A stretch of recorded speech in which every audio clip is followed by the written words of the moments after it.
Assalamualaikum warahmatullahi wabarakatuh. Hari ini kita bisa membaca arah papan jalan, nge-WhatsApp teman, ngetik di Google, dan lain-lain. Semua itu karena ada tulisan. Tapi, coba bayangkan kalau tulisan tidak pernah ada. Mungkin kita tidak bisa belajar dan bercerita seperti sekarang. Yang menarik, ada 5 peradaban besar yang menjadi pelopor tulisan di dunia. Masing-masing punya gaya tulisan tersendiri. Nah, kali ini kita akan menjelajahi asal-usul tulisan dan perkembangannya. Yuk, kita eksplorasi.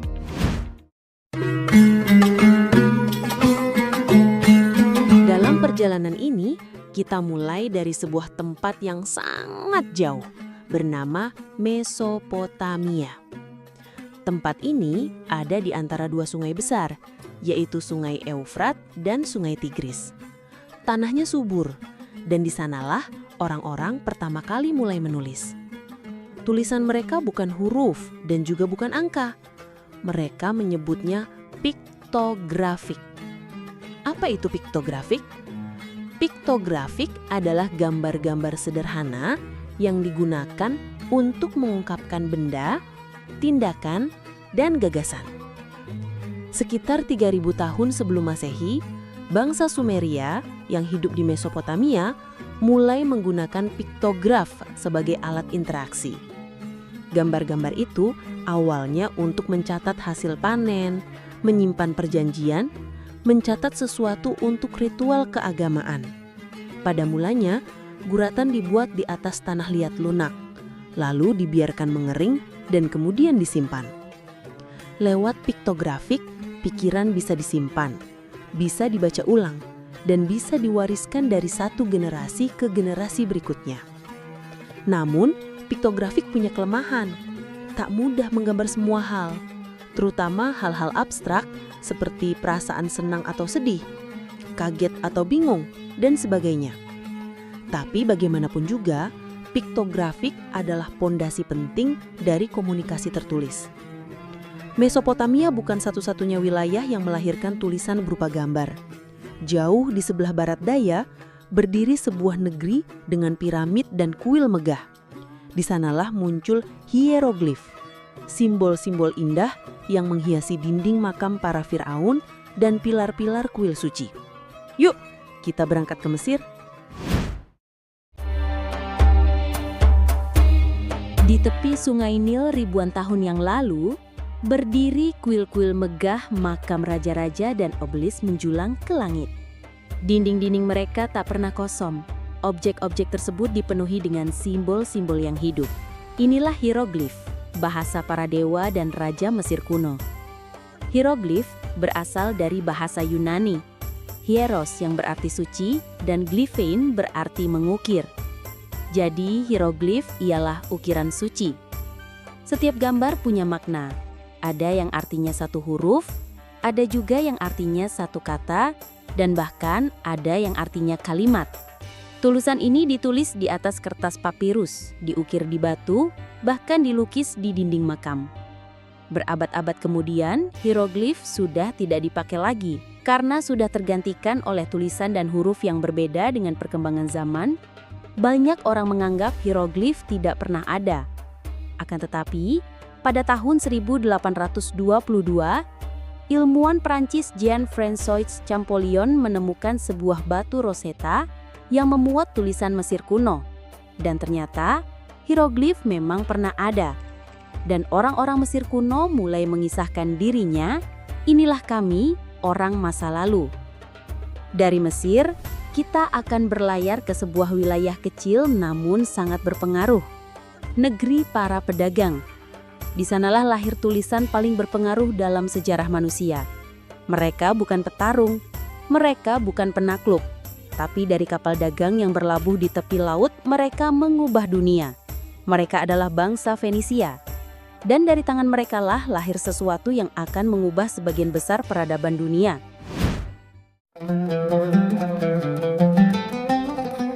Setelah menjelajah Mesopotamia dan Mesir, kini saatnya kita berlayar ke sebuah negeri kecil di tepi laut, namanya Fenisia. Letaknya berada di daerah yang sekarang disebut Lebanon, Suriah, dan sebagian Palestina. Fenisia bukan kerajaan besar seperti Mesir. Mereka adalah para pedagang ulung. Kapal-kapal mereka berlayar kemana-mana, menyusuri Laut Mediterania dari Lebanon hingga Spanyol, dari Tunisia hingga Yunani. Saat berdagang, ada satu hal penting yang harus dimiliki, yaitu komunikasi yang cepat dan jelas. Bayangkan kalau setiap kali ingin mencatat barang yang terjual, mereka harus menggambar roti, pakaian, atau apapun agar dijadikan nota. Wah, itu pasti merepotkan, guys. Maka mereka pun menciptakan sesuatu yang baru. Namanya abjad fonetik. Abjad ini sangat sederhana, hanya punya 22 huruf konsonan. Setiap huruf tidak berarti apa-apa, hanya berisi satu suara. Semuanya dibuat agar mudah dibaca, cepat ditulis, dan gampang diingat. Karena simpel, abjad ini pun disukai oleh banyak bangsa lain. Bangsa Yunani misalnya, mengambil abjad ini lalu menambahkan huruf vokal A, I, U, E, O. Kemudian bangsa Romawi mengambil abjad dari Yunani dan menyempurnakannya menjadi huruf Latin. Huruf Latin inilah yang sekarang kita pakai setiap hari untuk menulis surat, mengetik WA, dan update status di media sosial. Huruf-huruf dari A sampai Z semuanya berasal dari abjad fonetik. Tapi bukan cuma bangsa Eropa yang terpengaruh. Di wilayah Timur Tengah, abjad fonetik menginspirasi lahirnya aksara Ibrani dan Aram. Aksara Ibrani digunakan oleh bangsa Yahudi, sedangkan aksara Aram menyebar ke berbagai arah. Dari aksara Aram lahirlah 3 bentuk tulisan baru, yaitu aksara Suryani yang digunakan oleh umat Kristen Timur, aksara Pahlawi yang dipakai oleh bangsa Persia, dan terakhir abjad Arab. Ya, kamu tidak salah dengar. Huruf Arab juga berasal dari jalur ini. Tapi tentu bentuk hurufnya sudah sangat berbeda dengan abjad Arab zaman sekarang. Jadi bisa dikatakan abjad Fenisia adalah induk dari banyak tulisan modern di dunia, baik huruf Latin maupun huruf Arab. Wah, luar biasa guys. Sebuah abjad sederhana diciptakan oleh para pedagang di pelabuhan kecil dan ternyata berdampak pada perkembangan dunia. Setelah abjad fonetik dari Fenisia menyebar ke berbagai wilayah, muncullah 2 aksara besar yang sangat berpengaruh, aksara Latin dan aksara Arab. Nah, sekarang kita akan menelusuri bagaimana kedua aksara ini bisa menyebar begitu luas. Kita mulai dari aksara Latin. Ada 2 faktor yang mempengaruhi penyebaran aksara Latin. Pertama, Gereja Katolik Roma memainkan peran dalam penyebaran ini. Gereja Katolik Roma meminta gereja-gereja di Eropa harus menyalin Alkitab dan teks-teks kuno dalam aksara Latin. Lalu perlahan aksara Latin menyebar dalam bidang pendidikan dan ilmu pengetahuan, menjadikannya pondasi peradaban Eropa. Faktor kedua adalah kolonialisme. Dari abad ke-15 sampai ke-20, banyak bangsa Eropa berlayar dan menjelajah ke seluruh dunia. Mereka membawa aksara Latin ke Amerika, Afrika, dan Asia. Negara-negara seperti Spanyol, Inggris, Portugis, Belanda, dan Perancis menyebarkan tulisan ini lewat sekolah dan pemerintahan. Banyak negara yang dulunya punya tulisan khas sendiri, akhirnya memakai aksara Latin untuk menulis sehari-hari. Lalu bagaimana dengan aksara Arab? Aksara Arab berkembang di Hijaz pada abad ke-4 hingga ke-6 Masehi. Penyebaran bahasa Arab terbesar terjadi bersama dakwah agama Islam sejak abad ke-7, di mana Al-Quran ditulis dan dibaca dalam aksara Arab. Islam menyebar cepat melalui dakwah dan perdagangan ke wilayah Timur Tengah, Afrika Utara, Persia, Asia Tengah. Sementara di Asia Tenggara, aksara Arab juga berkembang melalui dakwah dan perdagangan. Di beberapa negara, ada umat Islam yang menjadikan huruf Arab untuk menyesuaikan bahasa negara dan bahasa daerah masing-masing. Contohnya di Indonesia, ada yang menyebutnya Arab Melayu dan ada yang menyebutnya Arab Jali. Jika sahabat Explore pernah belajar Arab tersebut, tentu tahu bacaan kalimat ini.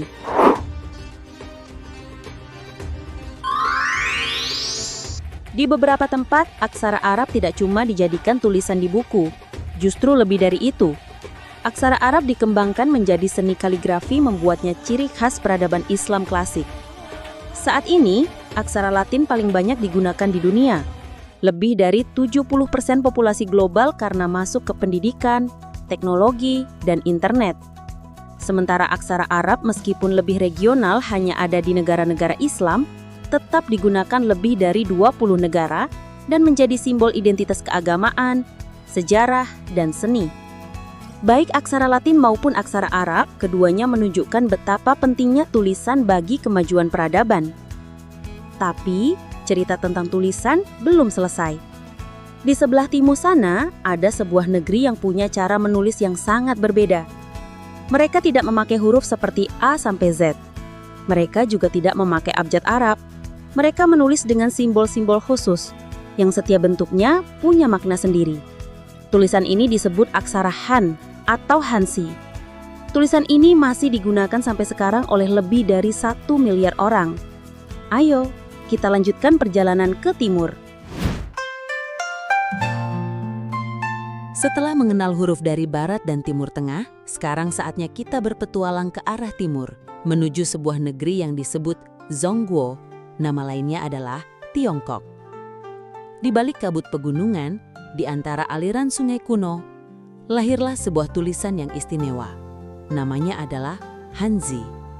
Tulisan ini sudah ada lebih dari 3.000 tahun dan sampai sekarang masih digunakan lebih dari 1 miliar orang. Dari mana Hanzi berasal? Hanzi pertama kali ditemukan di Oracle Bones atau tulang ramalan dari zaman dinasti Zhang sekitar 1200 sebelum Masehi. Saat itu, nenek moyang Tiongkok menulis lambang-lambang di atas tulang dan tempurung kura-kura.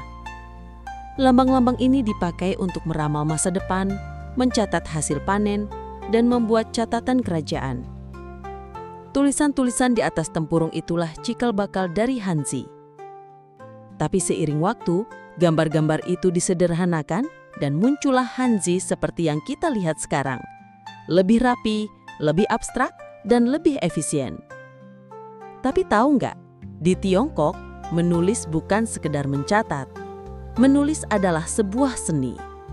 Setiap goresan kuas harus dilakukan dengan arah tertentu, ada ritme, ada perasaan, ada kesabaran. Orang Tiongkok percaya bahwa tulisan menggambarkan karakter seseorang. Makanya, menulis Hanzi juga seperti melatih jiwa dan hati. Tapi Hanzi nggak cuma ada di Tiongkok, diadopsi oleh Jepang disebut kanji. Di Korea kuno dikenal sebagai Hanja sebelum munculnya Hangul, dan di Vietnam disebut Chữ-Han. Namun, setelah kolonial Perancis datang ke Vietnam, tulisan mereka beralih ke alfabet. Meskipun begitu, Hanzi tetap menjadi tulang punggung peradaban Asia Timur. Tapi, petualangan kita belum selesai. Tahukah kamu, sebelum Indonesia mengadopsi aksara alfabet, ternyata ada aksara yang duluan masuk. Aksara apakah itu? Yuk kita simak. Di bawah bayang-bayang Himalaya, di tanah tempat Weda dilantunkan dan para resi bersemedi, lahir sebuah sistem tulisan yang kelak menjadi ibu dari banyak aksara di Asia. Namanya aksara Brahmi. Akar dari huruf-huruf yang kini kita temui di India, Sri Lanka, Thailand, Myanmar, Kamboja, dan bahkan Indonesia. Jejak tertua Brahmi ditemukan di prasasti Ashoka, Kaisar Besar India dari abad ketiga sebelum Masehi. Tapi dari mana Brahmi berasal? Masih menjadi misteri. Ada yang percaya Brahmi terinspirasi dari aksara Aram yang dibawa oleh pedagang Persia. Ada pula yang meyakini Brahmi murni ciptaan lokal, lahir dari kebutuhan untuk menuliskan ajaran Hindu dan Buddha. Seiring penyebaran agama Hindu dan Buddha, Brahmi mulai mengalami transformasi besar. Setiap wilayah mengembangkan variasi sendiri, hingga muncullah turunan besar, Gupta di India Utara, Siddham menuju Asia Timur, Grantha dan Tamil Brahmi di India Selatan, Nagari yang melahirkan Devanagari, aksara Sanskerta dan Hindi. Melalui penyebaran agama dan perdagangan, aksara Brahmi menyebar ke Asia Tenggara yang dibawa oleh pemuka agama Hindu-Buddha dari India ke Myanmar, Thailand, Kamboja, dan Laos. Sementara di Indonesia, Brahmi menjelma menjadi aksara Kawi, dipakai oleh kerajaan-kerajaan tua seperti Sriwijaya, Mataram kuno, dan Majapahit. Dari Kawi, lahirlah turunan regional. Aksara Jawa disebut carakan, aksara Sunda kuno, aksara Bali kuno, aksara Bugis disebut lontara, aksara Rencong mencakup Bengkulu, Palembang, Lampung, dan sekitarnya, dan aksara-aksara lain yang tersebar di berbagai tempat di Nusantara. Semua itu adalah cucu cicit Brahmi. Sahabat Explore, ternyata huruf-huruf yang kita lihat di buku, di layar ponsel, bahkan di spanduk punya perjalanan panjang yang luar biasa. Tapi ingat, tulisan bukan hanya tentang huruf, tapi tentang isi hati dan pikiran. Kualitas diri ditentukan oleh tulisan yang kita baca, ditentukan oleh apa yang kita dengar. Semuanya bergantung pada kita. Jika ingin berkualitas, bacalah tulisan yang menambah ilmu dan pengetahuan. Tingkatkan terus wawasan kita dan hindari gosip, karena orang yang berwawasan laksana cahaya yang berjalan. Sampai ketemu pada eksplorasi selanjutnya. Wassalamualaikum warahmatullahi wabarakatuh.